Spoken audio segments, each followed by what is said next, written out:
नाज़रीन, आप देख रहे हैं रियलिटी विद शुएब अहमद। नाज़रीन, आज मैं मौजूद हूँ सक्कर एसडीए के वाइस चेयरमैन गुलाम मुस्तफ़ा पुल भुट्टो साहब। हम इनसे जानेंगे पाकिस्तान की जो बढ़ती हुई महंगाई है और पाकिस्तान की जो मईशत है उसका क्या हाल है, और गरीब आदमी जो है मफलूज होकर रह गया है, ना कुछ वो पहन सकता है ना कुछ ले सकता है। और जो है पाकिस्तान में बिलखुसूस सिंध के जो है अंदरूनी शहर लाड़काना, खैरपुर साइड और बिलखुसूस हमारा सिंध का तीसरा बड़ा शहर सक्कर में जो है सफाई का निज़ाम कैसा है और गटर नाले और सीवरेज का निज़ाम कैसा है, इन सब जानेंगे। आइए हम इनसे जानते हैं। अस्सलाम वालेकुम सर। वालेकुम सलाम।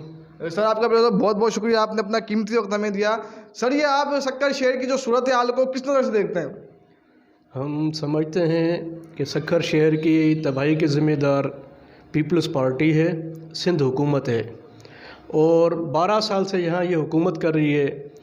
हमेशा 1988 से लेके यहाँ से इनकी नुमाइंदगी जीतते आ रहे हैं, लेकिन सक्कर के लिए यहाँ कोई काम नहीं हुआ। सक्कर को दिन ब दिन तबाह किया गया है। यहाँ पर पानी पीने का नहीं है, यहाँ सफाई नहीं है, सुथराई नहीं है, गटर यहाँ उबले हुए। मेन घंटा घर पे आपको इतना इतना पानी मिलेगा। हम समझते हैं कि पाकिस्तान की तारीख़ में, सक्कर की तारीख़ में जितने भी मेयर्स आए हैं उनमें सबसे बड़ा करप्ट जो है ये अरसलान शेख आया है। इसने जितनी करप्शन की है किसी ने भी नहीं की। हम समझते हैं कि सारी सक्कर की तबाही के ज़िम्मेदार ये पीपल्स पार्टी है, सिंध हुकूमत है। अच्छा तो सर, ये अभी सक्कर शहर में अभी हालिया गुज़िश्ता रोज़ एक मुहिम चलाई गई थी, कुत्ता मार मुहिम। इसमें हाई कोर्ट के हुक्म से एक ऐलान किया गया था, एक हुक्म दिया गया था कि जिस इलाके का भी किसी शहरी को कुत्ता काटेगा उसका जो है वहाँ का एमपी है वो क्या कहते हैं नाअहल करार दे दिया जाएगा और वो सेनेट में वोट भी नहीं डाल सकेगा। सर, उसके वजह से अभी तक आपके सामने कोई ऐसा मंजर यहाँ पे आया है कि उन्होंने कोई अमली तौर पर कुत्ता मार मुहिम पर काम किया हो? असल में हाई कोर्ट यहाँ पे आर्डर तो कर देती हैं, उस पर अमल कराने वाली इंतज़ामिया है। वो इंतज़ामिया जो है वो सिंध हुकूमत की अंडर में है। कभी भी इंतज़ामिया की इतनी डीसी की, एसपी की इतनी ज़रूरत नहीं हो सकती कि वो एमपीए के ख़िलाफ़ एफआईआर कटवाए। हाँ, सेक्रेटरियों के ख़िलाफ़ कटवाएंगे, जो म्यूनसिपलिटी के मुलाजिम हैं उनके ख़िलाफ़ कटवाई हैं, लेकिन जब एमपीए का नाम आया है तो इस वक्त सब छुप के बैठ गए हैं। कोई भी अगर कुत्ता किसी को काटता भी है तो उसके घर पे पहुंच जाते हैं कि खुदा को मानो कंप्लेन नहीं करना।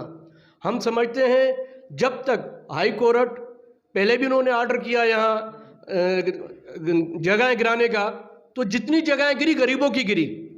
अभी भी हीरा मेडिकल सेंटर कायम है, सिटी मेडिकल सेंटर कायम है, जितने भी वो जावेद शाह का बंगला कायम है, लेकिन सिर्फ गरीबों के घर गिराए गए। क्यों?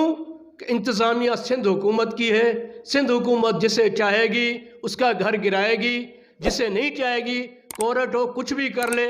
जब तक वज़ीर आला को बुला के ये कोर्ट पाबंद न करे कि यहाँ पे कोई भी केस होगा तुम्हारे पर एफआईआर होगी, तो फिर कुछ हो सकता है। बाकी ये डीसी, एसपी ये सब इनके मातहत हैं, ये इनके कहने पर चलते हैं। जी सर, आपने बिल्कुल सही फरमाया। अभी हमने हाल ही में एक जगह गए थे, मिलिट्री रोड बशीराबाद की तरफ। वहाँ पर जो है एक पूरी पट्टी है घरों की, वहाँ पूरी लाइन है, तमाम जो है लाइन जो है मिसमार कर दी गई है, और जो गरीब आदमी है वो 3 वक्त की रोटी का मोहताज हो गया। हम वहाँ पर गए तो लोग सर आंसू लेके वो अपनी फरियाद कर रहे हैं, भाई खुदारा इस पर नोटिस लो, इसके मुताबिक हमें जगह दे दो कोई। लेकिन सर इस पर अभी तक कोई काम नहीं हुआ, तो उस पर अभी अमली तौर पर क्या काम करना चाहिए इनको, मुंतखब नुमाइंदों को? इस एरिए में 12 मस्जिदें भी शहीद की गई हैं जी। अगर आपने देखी होंगी तो उनको ये कहा गया कि कानून इजाज़त नहीं देता कब्ज़े की। अल्लाह का घर भी नहीं बन सकता कब्ज़े की जगह पे, लेकिन इनको जायज़ है। इनके बंगले वही बने हुए हैं, इनके इत्तेहादियों की वही हॉस्पिटलें बनी हुई हैं। इनके लोगों के सक्कर में कम से कम यहाँ पे 11 प्लाजा ऐसे हैं जो कब्ज़ा करके बनाए गए हैं, लेकिन किसी भी प्लाजे की एक खिड़की तक इन्होंने नहीं तोड़ी। क्यों? कि वही बात आती है कि सिंध हुकूमत इनको मना करती है। डीसी बेचारा उनका ग़ुलाम है, एसपी उनका ग़ुलाम है। उनको क्या ज़रूरत है कि उनके कहे बगैर किसी को जाके वो तोड़ें? वो खुद रोकते हैं, बल्कि कहते हैं कि इनको 15 दिन का मोहलत देते हैं। उनको बोलते हैं कराची जाओ, हाई कोर्ट में जाके पिटीशन डालो, अपील डालो, हमारी जान छुड़वाओ। हम चाहते हैं कि कोर्ट वाकई अगर ये करना चाहती है तो या तो वहाँ के इलाके के ऑफिसर पे एफआईआर काटी जाए या वज़ीर आला सिंध के ऊपर एफआईआर काटी जाए, तब इनके हुक्मों पे अमल होगा। वरना ये सिर्फ गरीबी यहाँ बर्बाद होते रहेंगे, गरीबों के घर गिरते रहेंगे, गरीब बेचारे दर पदर होते रहेंगे। गरीब एक जो पूरी ज़िंदगी की कमाई से एक घर बनाता है वो एक मिनट में आके गिरा देते हैं, लेकिन जिन्होंने रिश्वत से, हरामखोरियों से प्लाजे बनाए हुए हैं, हॉस्पिटलें बनाई हुई हैं, उनको ये गिराने के लिए तैयार नहीं है, क्योंकि वो इनके पटे भाई हैं। तो सर, पाकिस्तान में जो सूरत हाल है अभी, वो अभी देखा जा रहा है कोरोना वायरस से केसेस जो है मंजर आम पे आ रहे हैं अभी आहिस्ता आहिस्ता, और सिंध भर में जो है स्मार्ट लॉकडाउन का ऐलान कर दिया गया है। तो सर, उसके पेश नज़र जो सक्खर में सफाई का निज़ाम है वो कैसा है? सफाई का निज़ाम इंतहाई यहाँ पे नाकस है।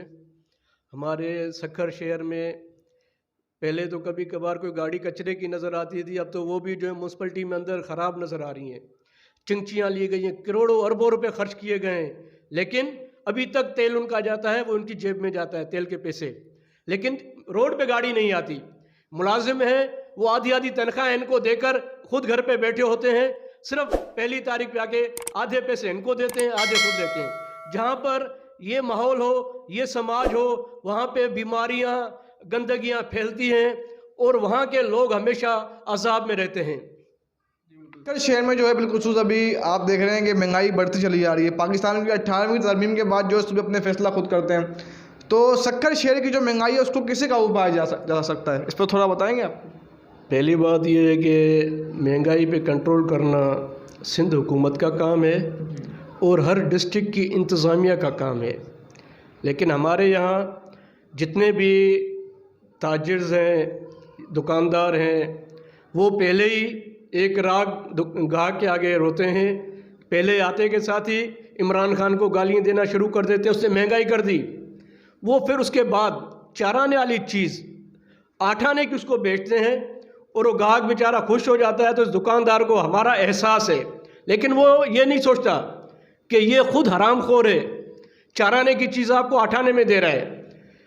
हम डीसी के पास एक मीटिंग में बैठे, तो रमज़ान शरीफ की मीटिंग थी, तो वहाँ पे लिस्ट दी गई, तो यहाँ पे चावलों का पूछा गया, उसने तो सही आप क्या रेट देंगे, तो यहाँ का हाजी साबिर है चावल वाला, उसने कहा सही वैसे 90 रुपये के चल रहे हैं, आपकी वजह से हम 80 रुपये किलो चलाएंगे।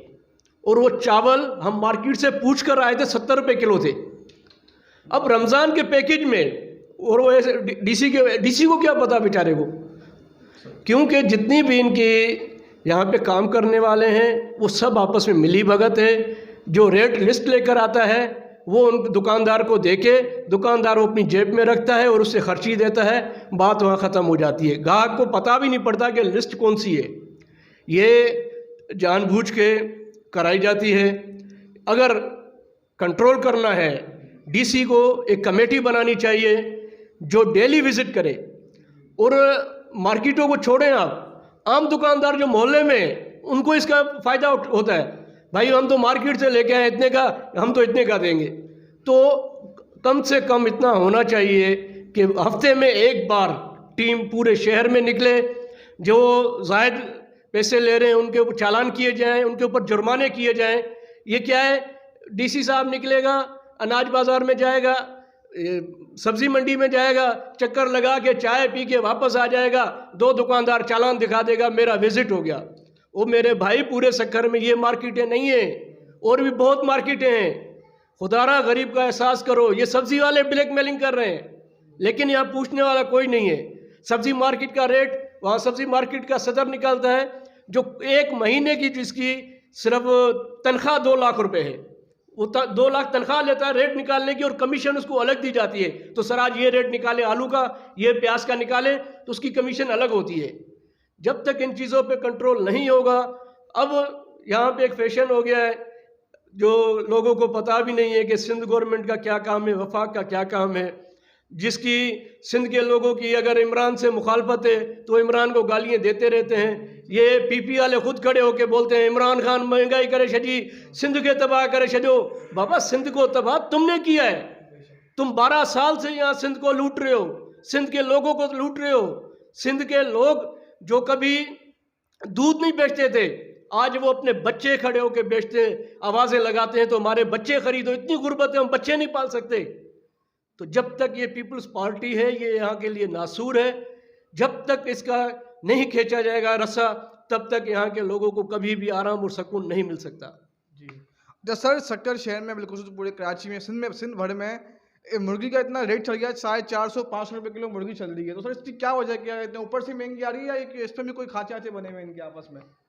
मुर्गी का रेट कौन निकालता है पता है आपको? हमजा शहबाज निकालते हैं। जब तक वो अंदर थे तो रेट कंट्रोल थे। अब हमजा शहबाज बाहर आ गए हैं, अब उनको अपने जेल का खर्चा निकालना है। ये सारी पॉलिसियाँ ऐसी हैं, जब तक आप गवर्नमेंट का बंदा नहीं बिठाओगे अपना, क्योंकि आप अपनी गवर्नमेंट के थ्रू किसी को रिलीफ देना चाहते हो तो कम से कम अपना ईमानदार बंदा बिठाओ। हमजा शहबाज वहाँ से रेट निकालता है। जब तक हमजा शहबाज जेल में था हमने 200-250 में मुर्गी ली है, अब उसके निकलते ही 400 की हो गई है। तो यहाँ के लोग, पूरे पाकिस्तान के लोग ये खुद समझ सकते हैं। तो ये सिर्फ़ और सिर्फ इमरान खान को फेल करने की साजिश हो रही है, वफाक के ख़िलाफ़ एक साजिश हो रही है, जिसको बकाया जो सूबे के सिंध सूबा जो ये उसको बहुत मजबूत कर रहा है। इसको मुखालफत में जो भी केस होता है इमरान खान के ऊपर लगा देते हैं। तो जैसे यहाँ के लोग वफाक से नफ़रत करें, पाकिस्तान के वज़ीर आज़म से नफ़रत करें और हमारे से मोहब्बत करें। जी नाज़रीन, जैसा कि आपने देखा कि पाकिस्तान की जो सूरत हाल है, बिल्कुल सक्कर सिंध की जो सूरत हाल थी उस पर जो है अहम तबसरा किया हमारे गुलाम मुस्तफ़ा पुलपोटो साहब।